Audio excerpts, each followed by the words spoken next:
The morning of the family garage sale felt ordinary at first.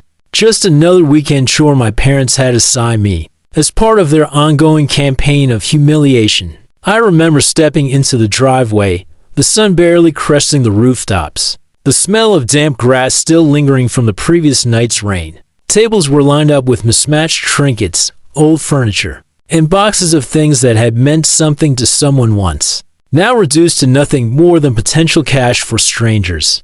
But this time, they had a new idea to assert their power, and I was their unwilling centerpiece. "Everything must go," my mother announced, her voice sharp and gleaming with satisfaction. Her heels clicked against the concrete like a metronome counting down my dignity. I was already feeling the familiar knot in my stomach, the mix of anger, humiliation, and the deep, bitter resentment I had carried for years.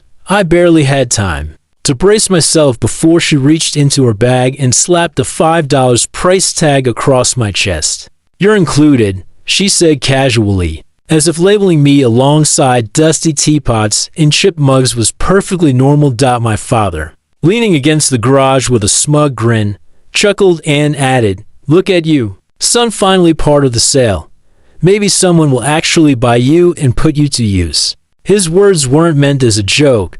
They were a reminder of all the years I had lived under their control, the countless times I had been told I was worthless, useless, expendable. I could feel the eyes of the neighbors on me, some shocked, some laughing quietly, all witnessing the display my parents had orchestrated with perfect cruelty. People started coming down the street, attracted by the promise of cheap bargains and the quiet spectacle of my family's arrogance. I could hear the whispers behind my back, neighbors speculating if this was some weird family ritual. Friends of my parents smirking at the audacity of their cruelty.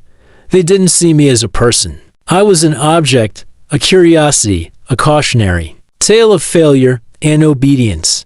And yet, amidst the humiliation, something inside me began to shift. Every chuckle, every snicker, every whispered insult planted a seed. This time, I wouldn't just endure.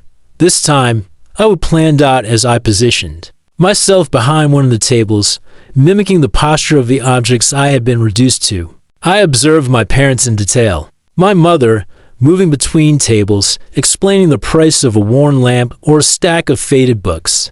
Her laughter dripping like poison whenever she glanced at me. My father, alternating between taking phone calls to brag about the good deals and leaning against his truck with his arms crossed, soaking in the scene like it was a performance he curated for the entire neighborhood. Their arrogance, their complete lack of empathy, their obsession with spectacle, it was all on display, and it was exactly what I needed to see.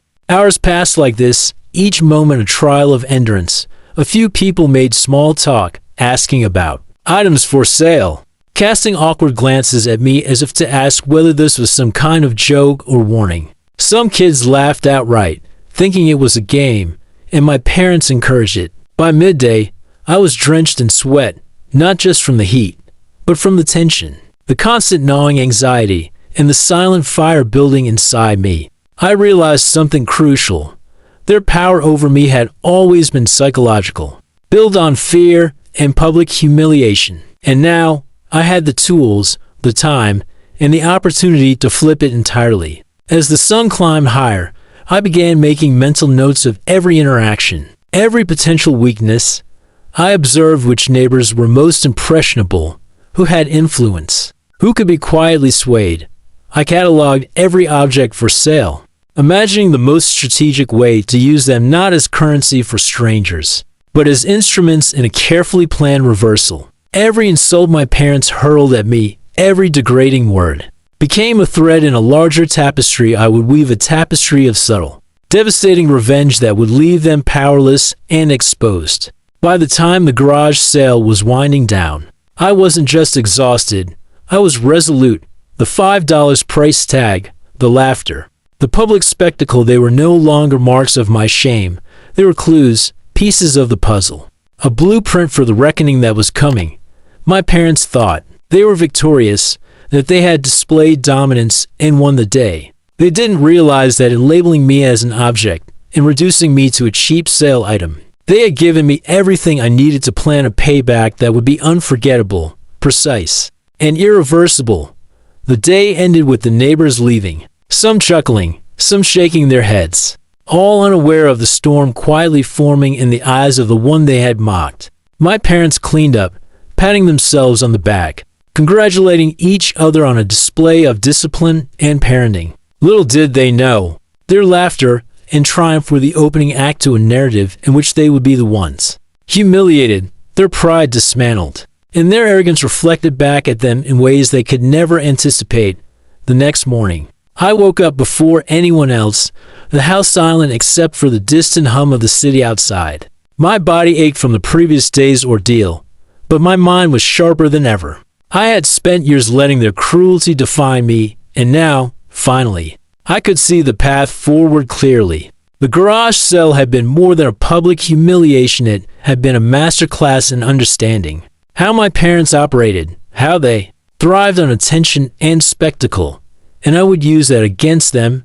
I started small, quietly observing my parents' routines, habits, and weaknesses. My mother, obsessed with appearances, spent hours in front of mirrors, arranging her hair and selecting outfits, constantly checking who was watching. My father, addicted to the approval of neighbors and friends, often bragged about his success, his cleverness, and how smart he was in manipulating others. Their arrogance was predictable, their patterns exploitable. The plan began with the garage sale leftovers. I contacted a few neighbors who had purchased items, feigning casual interest and curiosity about their new acquisitions. One by one, I slowly soughed small lies about the origin of these items, hinting that they had special provenance or hidden value that only an insider could know. My parents, oblivious, laughed and bragged to anyone who would listen that their children were useless and that everything in the house was theirs to control. Meanwhile, I quietly started flipping the narrative, using their arrogance against them. Then came the part I had been waiting for, the social media aspect. Knowing my parents' obsession with appearances, I created a series of anonymous posts on local community groups, carefully curated to appear like insider gossip. I described the incredible deals from the garage sale, but with a twist emphasizing that the $5 items were actually priceless collectibles, that the sale had been orchestrated to hide their true value. Neighbors began asking questions, and soon, a sense of intrigue and envy spread. My parents, seeing the attention online, grew proud, smugly believing their dominance over me had been justified. They didn't realize I was now controlling the narrative from behind the scenes. The next step was subtle yet devastating. I began quietly reclaiming items that had been left behind, reselling them at higher prices to anonymous buyers while keeping the profits hidden. But the psychological part of my revenge was more important than the money. It was about making them feel powerless, uncertain, and paranoid. I left notes that seemed innocuous at first, reminders that someone knows everything, strategically placed in places they would see. A receipt here, a signed acknowledgement there. The sense of being watched, of losing control, began to eat at them. Weeks passed, and the tension in the house became palpable. My parents started arguing, subtle at first, then louder, their fragile egos cracking under the invisible pressure. My mother accused my father of letting the neighborhood gossip get out of hand. My father blamed her for not noticing how the garage sale drama had escalated. Their pride, once so impenetrable, was now a brittle shell, cracking under the weight of my calculated manipulation. Finally, the climax of my revenge arrived. I arranged an exclusive private auction of the remaining garage sale items, ostensibly for charity, but in reality for maximum exposure and humiliation. Invitations were sent to influential neighbors, local business owners, and social media influencers. My parents, completely unaware of the true scale, were forced to witness as items they had mocked, items they had treated as worthless, including me, figuratively, were now being praised, auctioned for high amounts, and widely celebrated. Neighbors whispered, some openly laughed, all pointing at them, realizing the irony of their cruelty. Their faces turned pale as I stepped into the room, wearing a suit I had saved for months. Calm and composed, a quiet smirk playing on my lips. I think you'll want to hear the final bid, I said, my voice steady. echoing in the high-ceiling living room turned makeshift auction hall. Every eye in the room followed me. My parents, for the first time in decades, were speechless, their laughter stolen, replaced by panic, embarrassment, and disbelief. I didn't yell. I didn't throw objects. I didn't humiliate them physically. They had done that to me for years. Instead, I let the world see their failure through the mirror.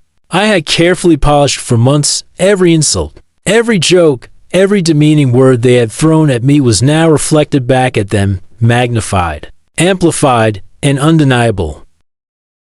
Neighbors and friends, many of whom had quietly pitied me before, now saw the stark contrast between the powerless child they had mocked and the man who had quietly, methodically, and brilliantly orchestrated his comeback. By the end of the night, the auction concluded. My parents slumped into chairs, drained, humiliated, and silent. I left the room with my head held high, knowing that the final victory wasn't just about proving them wrong, it was about reclaiming my life, my dignity, and my power. I had endured their cruelty, their mockery, their manipulation for years, and now, in one carefully executed series of moves, I had turned every ounce of their arrogance into my triumph. The lesson was simple but profound.